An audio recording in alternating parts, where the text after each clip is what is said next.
True Crime Screening Room is a presentation of Podcast Picks with Jim the Podcast Sherpa.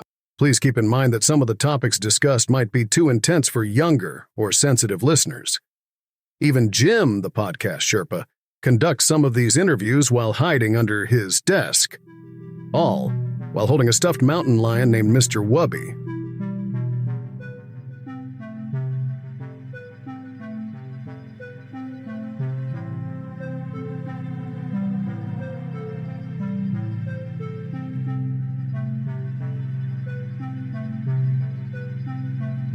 Welcome to True Crime Screening Room, the podcast featuring interviews with creators who dedicate their work to unraveling true crime mysteries. We're now entering the investigation room in the Sherpa Chalet to meet your host, Jim the Podcast Sherpa.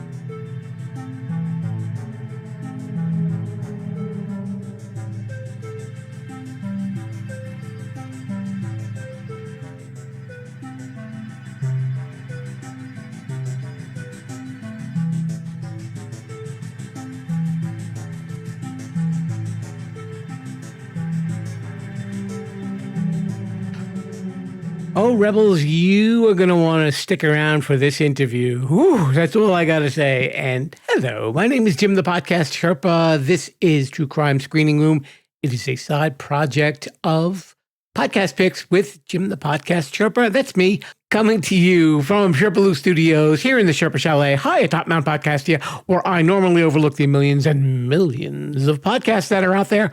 But we get to do true crime stuff this week, and I know you guys love true crime, and woof, this is a wild one. The title of the book that I got to read is called The Tylenol Murders, A Father's Confession to His Son. Now, some of you may not be old enough to remember the Tylenol murders, so let me just give you a little bit of a recap. This was in the fall of 1982, and 7 people were poisoned by Tylenol. Someone had injected cyanide into the capsules. Now, my guest is a guy named Dr. Joseph Cibelli. He's coming to us from California. He's originally from Chicago area. And he is the son in this book. His father's name was Daniel Drozd. And as he lay dying of cancer, this was a number of years back, he confessed that he was the person who caused the deaths of these people from the Tylenol. And for all this time, it was really a cold case. The book I read, and it's really well written. A lot of this was happening when Joseph was only 11 years old, and he lived in a house where there was a lot of abuse from his father on his mother and on him and his siblings. So he was an adult when his father made the confession, just to give you a little bit of a perspective on the timeline. He wrote this book, and he had an interesting career, and he's going to talk about that as well, and also what's going on in the book. I should say there are mentions of abuse in the course of the interview. Nothing graphic, really, but if it's something that triggers you, maybe just fast forward to the end of the interview where you get to hear the really cool story. It's interesting because I read the book, and what Joe has to say at the end of the interview really just kind of stopped me in my tracks. And it really made me rethink what I just read. I'm not going to give it away because I'd really rather you hear the interview and hear what Joe has to say, because there's a lot going on. And it's not like Joe is confessing to anything like that. So if that's what you're thinking, no, that's not it at all. It's way more interesting than that. I'll put it that way. So in the course of the interview, I got to know Joe, and I met his husband, Craig, both nice people, and they were really enjoying the interview. I think it was Joe's first interview. I'm not sure. I think it was his first podcast interview. And we really hit it off. He's a really great person to talk to, and it's just amazing what he's gone through. And when you read the book, you'll really understand it. But even probably when you hear it in the interview, you'll get a little bit of a picture as to what he's lived with in the course of all his life. In regards to the case, I guess I can probably give this away because we do talk about it in the interview. His father, Daniel, destroyed all the evidence. So he was never really formally charged or even looked at as a suspect. But Joe, as a kid, observed all this and even actually kept a journal. But he's going to talk about that later, so I don't want to get too heavy into it in our little introduction. So sit tight and have a listen to my conversation with Dr. Joseph Cibelli, the author of The Tylenol Murders, A Father's Confession to His Son. Hello there, Rebels. We are here in the investigation room at the Sherpa Chalet. My guest today is Joseph Cibelli. He's coming us from lovely Sacramento, California. He has combed his hair. I did. I combed my hair because I was running late for this, so I apologize, but my hair is combed. So, even though it's an audio podcast, you have to keep that in mind as we are having I this know, you got to keep your appearances. So anyway, he's here in the True Crime Screening Room because he's written a book called The Tylenol Murders, A Father's Confession to His Son. And Joe is the son in the book. And this book, it's not out officially yet, is it? No, March 24. Okay. So, yeah, you got a little sneak peek, I think. So. Okay, yeah. And what a sneak peek it was. Yeah, eye-opening, correct? Right? Now, the one thing that I've noticed, I mean, that before we even get to discussing the book, you've had an interesting career path. I have. I've done just about everything. Yeah. You started actually owning like salons, like beauty salons. Correct. Yeah. When I was 18, I started doing hair, and I did that for 35 years, give or take. And in that time, I had salons, and then I started going back to school and worked up to where I'm at now. And you're a forensic psychologist. I have a PhD in forensic psychology. Yep. That is an interesting turn in a life. I mean, Well, it is, but if you read the book, you'll understand. Yeah. If you read the book, you'll understand why. I think I kind of had a training in psychopathy from a young age. So I Right. decided to kind of take that training and put it into practice. How long ago, I mean, in comparison to your father's confession, when did that education start? Was it before, during, after? Oh, that was before that. Yes. It was before. Okay. Correct. Yes. And then I started law school in 2023, not long before he died. And that was when he dropped this on me. That was, yeah. The story itself, I have to say, is even without the part about the killing, it is very nightmarish. It is. Yeah.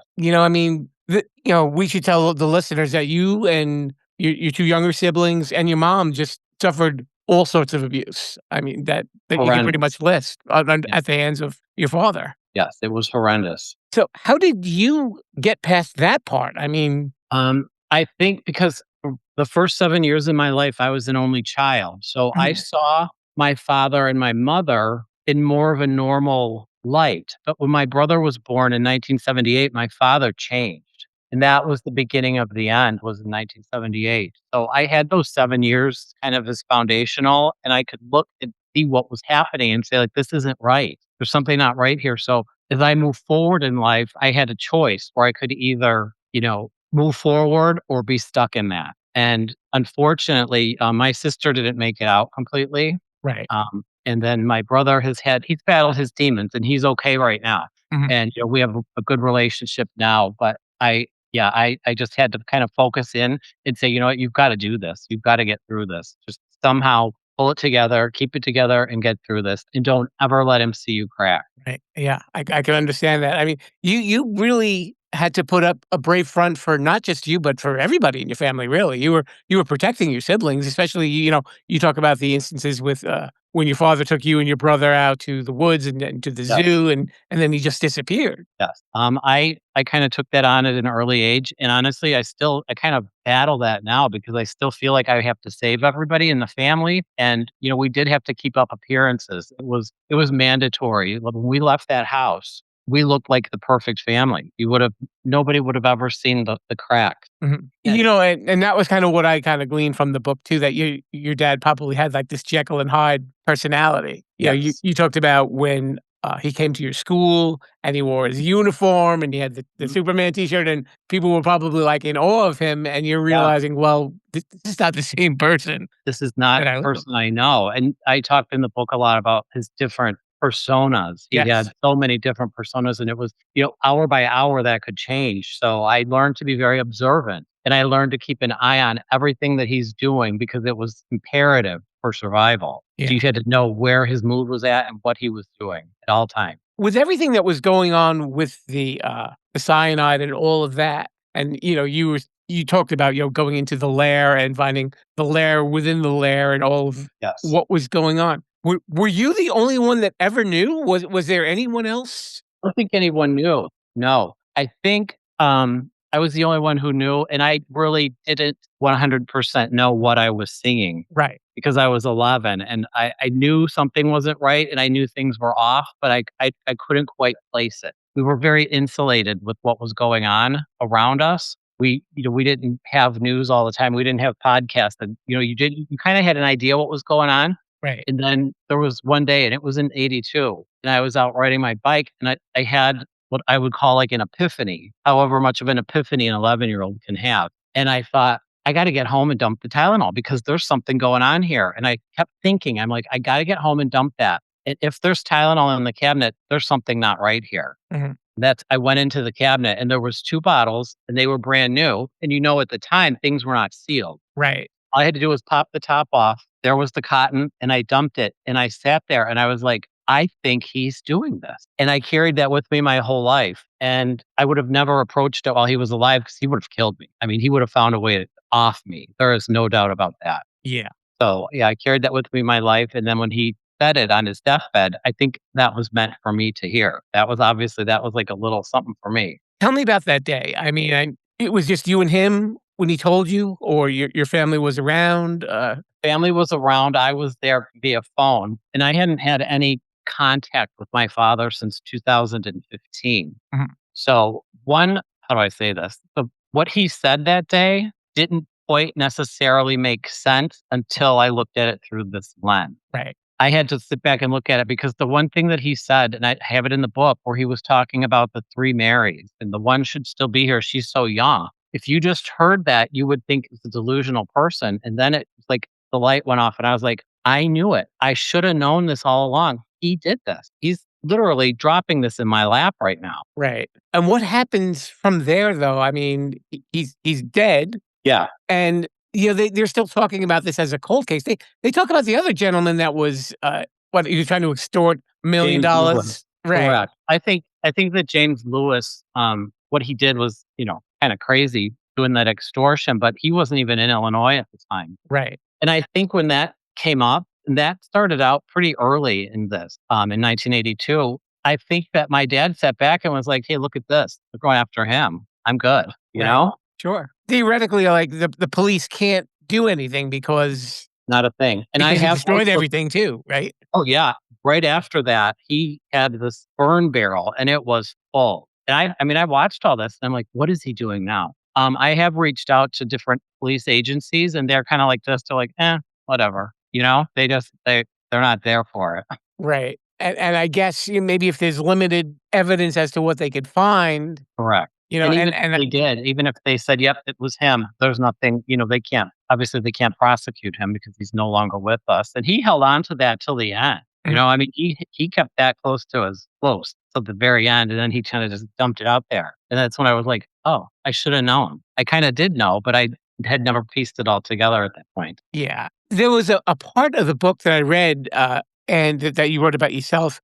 Did you feel guilty at some point for not saying something? I did. I always carried that guilt after I put this together. It was as if I was looking at these things, and if I would have looked harder, if I would have connected the dots sooner, could I have done anything? I don't know. But I've always carried that because like that proximity to him that I feel like I have carried that guilt, and I've been working on that. I have a therapist, as you can imagine, and we work on that a lot. So yeah, I kind of, when I looked at it all, I was like, how did I not see this? How did I not know? Even though part of me knew, but when he said that, I was like, okay, this is it. There we go. Yeah. But, this was one thing as I was, continuing to read the book, even from when I read those lines, I'm saying, well, I get to talk to the author. So this is, good for me. I mean, you were 11, and your dad threatened to kill you numerous times. You actually mentioned in the book, he said that I should have killed you. That was just once. There was way more than one time. And Yeah.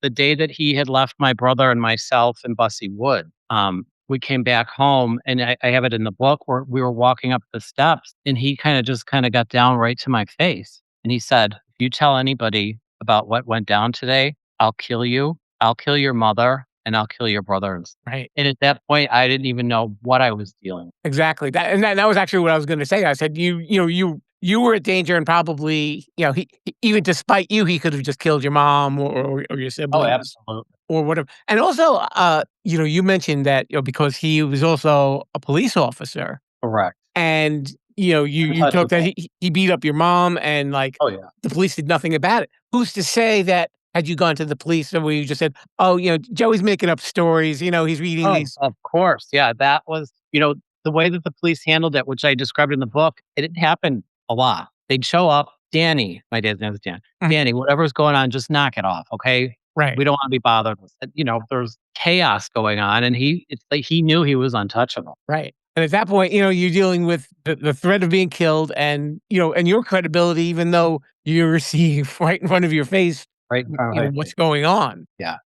There was, I just call it the blue wall, the denial from the blue wall. Like, it was like, no, we're not going to deal with, it, Mhm. And even if I had known at that time and was 100% certain what he was doing, they wouldn't have listened. Mhm. They still don't listen. I've reached out to so many police departments with all of my evidence, with everything, and they just are like, whatever. Right. That was going to be my next question. Like, what would their reaction be now, even, given that, that you're older, and, you've carried this with you all. Oh, yeah. Well, I mean, I have, like I said, recently, within the last few years, I have worked with law enforcement to show them everything, and I don't even get a call back. They're just, I think, in their minds, this is 44 years old now almost. Mhm. Let it be, you know? Yeah. But to you, that was, a good portion of your life. Oh, huge portion. And I carried this with me. It was always, nobody's listening. Like, I'm telling people, you see what he's doing? It's wrong. And nobody would listen. And I feel like now finally that I have written this book and put it together, I feel like people are finally listening, and you can kind of see the holes in how things were run back then. Exactly. How long did it take you to decide to write the book? Well, when he first made his declaration, I thought, okay, I'm gonna look, and I'm gonna try to prove that he didn't do this. Like, maybe I'm misunderstanding this. So I kept investigating, and I started making a timeline. I always tell people, like, when you're investigating something, to make a timeline. So I started making these timelines, and everything just kept fitting. So I was out looking for exculpatory evidence, meaning, oh, he couldn't have done this. He was out of the country, or he couldn't have done this because this happened. And every time I went down one of those pathways, I found 5 more things that pointed in that direction. And again, like, living with that, that's got to, like, take, like, a toll on you. Oh, it does. Yeah, it really does. I've spent my life in therapy since then. And when I started writing this book, my husband had said to me, he said, "You know what? I support you, but you need to be in therapy while you're doing this, because it's dark." I mean, there was days where I was writing and I just had to push save, close down the computer, and walk away. It was dark. I could understand that. I could empathize with that. I mean, even as, like, as the reader, because it just doesn't get better for you. There were no good days, and you were describing in vivid detail. Mhm. Even that 1982 as an 11-year-old. But even after that, even in the postscript, there's no, like, well, and this was resolved. You were No, just kind it of was left not. with, like, a lot No. of And what I open-ended put into the problems. book was, kind of, I obviously did not detail everything in the book that happened to us in our lives. Mhm.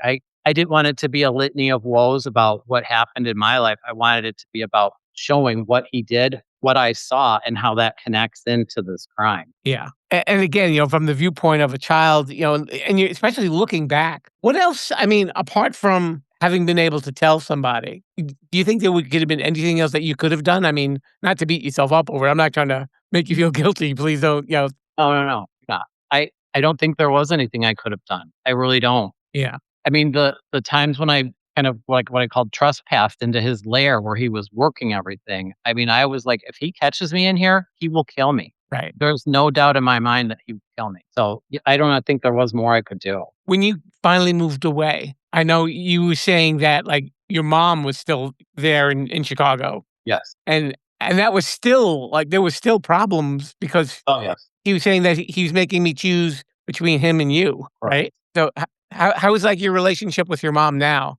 Oh, my mom with my mom. My relationship with my mom is actually very good.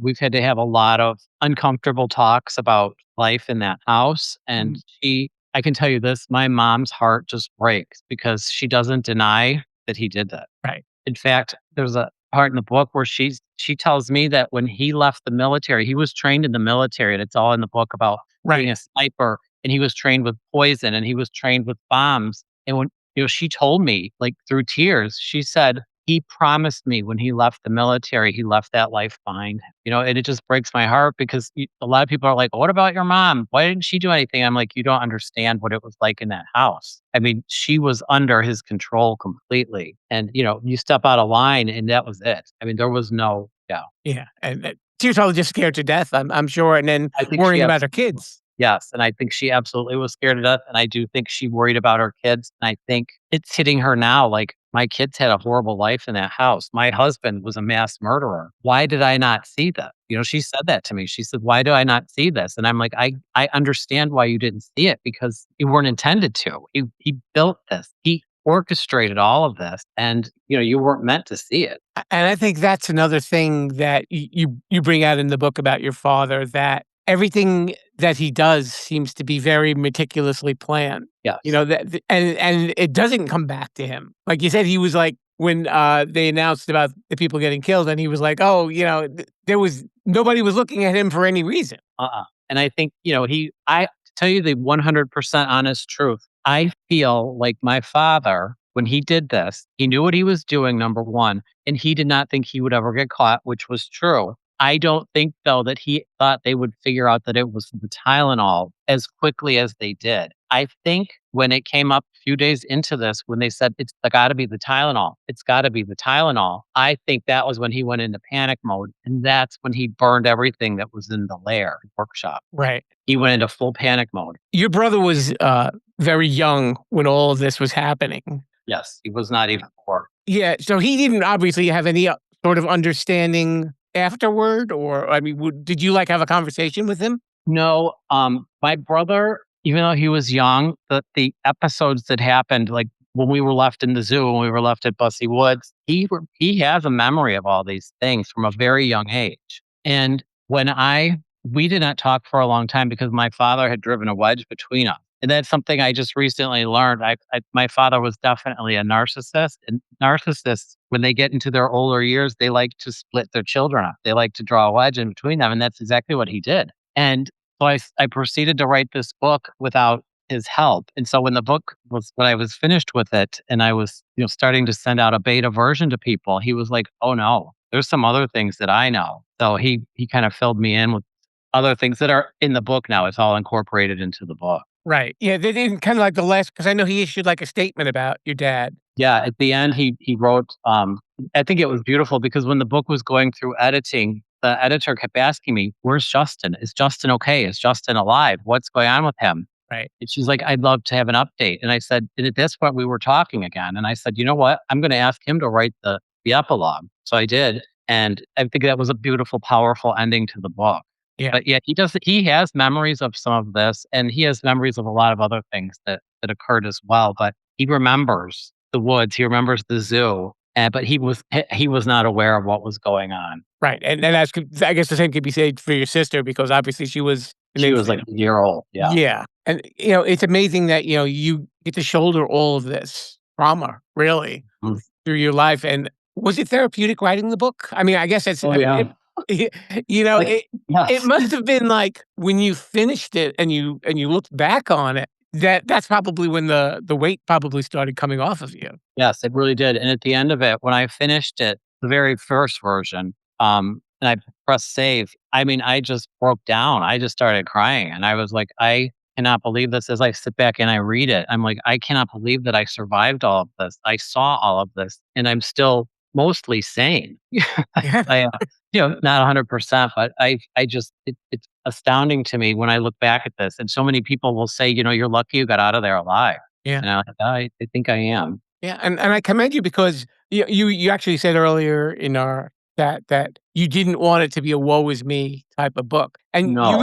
you really don't portray yourself as a victim. You portray yourself to like a witness to just a lot of Yes. horrible things. I survived it and I saw all of this and I felt like that I felt almost like that's a duty. I have to put this out there because I couldn't turn my head the other way. I couldn't. It would have been much easier to just say, forget it. I'm not going to deal with this. But I felt like that's like a duty I had to for people was to put this out there and tell what I saw and what I know. I mean, this was your first book. Yes. Given your background now as, as an older man with, with the law and, forensic psychology, are you gonna write any other books or that Oh maybe yes. would be separate or Oh no. I can tell you. Oh, okay. I know your listeners haven't seen the book as of yet. However, I encourage them to buy it, of course. Yeah. And I encourage everybody who is going to read this book, read every word very carefully. I have left breadcrumbs in that book about other crimes that I'm investigating that he was involved Oh. in. Yeah. So the book, it tells a lot of story. It tells this, it's my life story. And there's more. I use the quote in the book a lot of times, and yet there's more, always more questions than answers. And I've got 3, 4 other things that he's attached to that I'm putting together now as we speak. So yes, there's going to be more. Wow. He was busy. He was a busy guy. And my mom had even said that. She said, he had to have done other things too that I don't even know about. And I said, he did. And I'm bringing it out. Right. Did he really say why he did this? Was there a clear reason or he just did it? No, I mean, he would have never said why. I have a theory in the book Okay. that I'll save for people to read that theory in the book. Sure. Ultimately, in my father's mind, he thought he was doing the world a favor Mhm. because now, as you know, everything is quadruple sealed. He was doing the world a favor. So some people died, no big deal. Look how many people lived. That was his mindset. Right. He knew he could do it and he knew he could get away with it, and he did. Okay. And this whole plan, I talk about the books in there, the Poor Man's James Bond and the Anarchist Cookbook. I had to Yeah. go almost onto the dark web to get copies of those. So I'm probably on the FBI's list right now because I ordered copies of the Poor Man's James Bond. And this whole plan is laid out in the Poor Man's James Bond, almost verbatim, about putting poison into capsules. Right. And that was the literature he kept in his lair.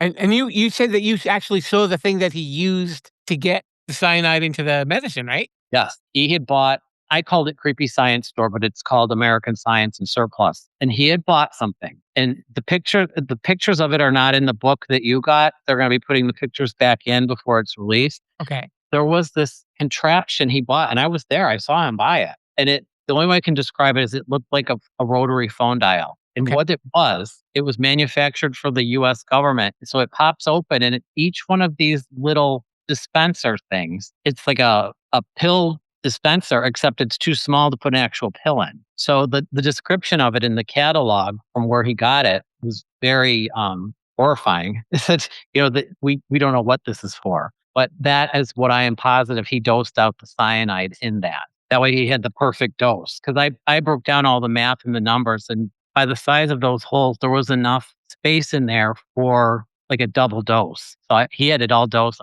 That's what I think he did. And then that apparatus was in the burn barrel the day when he burned all the evidence. So it was definitely connected. I mean, an 11-year-old witnessing all this, I guess the future in forensic psychology was definitely in the cards for you because, Yes. I don't think a lot of people would have been able to piece this all together that. No. And I was piecing it together then. I had to keep an eye on him. And there's also, I talk about it in the book too. I had started in probably about 1986, 1987. I started writing a journal. Mhm. And I was keeping track of all of these things in there that I saw, not knowing what I was going to do with that or if it even meant anything. Right. And I discussed in the book about how that journal went missing. It was gone. I'm positive he took it because in 2019, he reached out to my husband and said, "Oh, I've got a journal of yours. I can't wait to come out there and share it with you." He was talking about that journal. He has had that journal. And I think he thought that I was going to be able to put this together. Right. It seems like an unending nightmare. I mean, especially, you're going to be writing like more stuff about Yes. your father? Yes. And is it going to be harder to deal with that all over again? No. The other crimes that I'm linking him to is definitely more investigative work. This book, actually, when he said what he said, I was like, oh, I knew this. This was not as hard to put together because I had it all laid out already. I just needed that final piece. These will be a little bit harder. And along with writing the book, I feel like I'm going to spend the rest of my life kind of cleaning up his mess because he has left what family I have left is in shambles. He planted all kinds of seeds in their head before he died. It's been a nightmare. Yeah. And so I will definitely be spending the rest of my life cleaning up his mess. Well, I hope that in that time that you give yourself the happiness that you deserve. I'm working on that. Yeah. You know, everyone is entitled to that, Joe. And, Yeah. with living such a long period of your life in just, panic and terror. Mm-hmm. You got more time with you, and Yes. I'm sure your husband's a great guy, and you deserve to be happy together, and you just deserve happiness. Yes. It's been interesting to learn not to live in fight or flight mode Right. my whole life. That's what I lived in. It's only been the last few years where I've learned to not constantly be in fight or flight. So yeah, it's been an interesting journey for sure. Okay. And it's not over. So if people want to find out more about what you're working on, do you have a website or any social media handles where people can go? I just today, because I don't really love social media, but I did it for you. I went into Facebook and I opened up a Facebook account. There's nothing on it yet. I'm working on it, but it's Joseph Cibelli and it's on Facebook. Okay. Then the book is released on March 24th and will be on Amazon or through the Wild Blue Press website. Okay. Everybody read it and read it very carefully and look for the breadcrumbs that I left you. Yeah. It's funny because having gone through it now, I'm thinking like, what did I miss when I was reading this book? You have to go look again. You got my number. Call me if you got questions. That's right, I do. Yeah. I got Call the me if you got inside track. questions. I'll give you hints. I'll give you little hints. But yeah, there's breadcrumbs in there to things that are, you'll see it. Okay. Mr. Joseph Cibelli, Dr. Joseph Cibelli, actually. Thank you so much for But thank you. I appreciate it. Thanks so much to Dr. Joseph Cibelli and also his husband, Craig, for helping set up the interview. Again, it was a pleasure meeting both of you guys, and hopefully we will do it again really soon. Now, given what you know about this case from the end of the interview, I'm saying to myself, a chapter about the car accident. I wonder if that was a breadcrumb. Well, I guess I'm going to have to find out. And he's probably listening to this and he's going to say, yes, you're right, Sherpa. And he'll just be like, nope, you got to keep reading. But definitely check out the book. It will be coming out in March, and that is when it'll be available on Amazon and also Blue Wave Press, who are just so wonderful. And they send me such incredible guests, just like Joe and so many others that have been on the True Crime Screening Room. I don't really thank them enough, but thanks, guys. And if you want to hear some more of these shows on Saturdays, we do Sherpa Selects, which are, we can say, the classic episodes. Oh, the classic episodes from the first 9 seasons of this very podcast.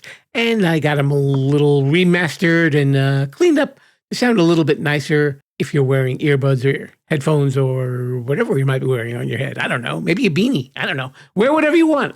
I'm fine with it. And anyway, we have new episodes on Wednesdays also. And if you'd like to follow the show on social media, Sherpalution is the word you need. And I'm on Instagram, Threads, TikTok, and YouTube, and on podcasts everywhere. I like that. Make it sound like a superhero. I'm not a superhero, trust me. But I guess that'll do it. And so I say to you, we'll see you next time, and viva la Sherpalution.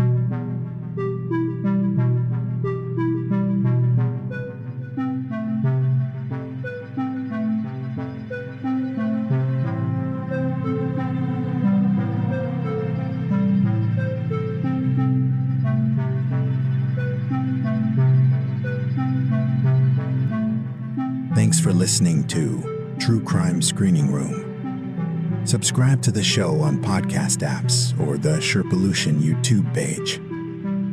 Until then, stay away from evil. And more important, viva la Sherpalution.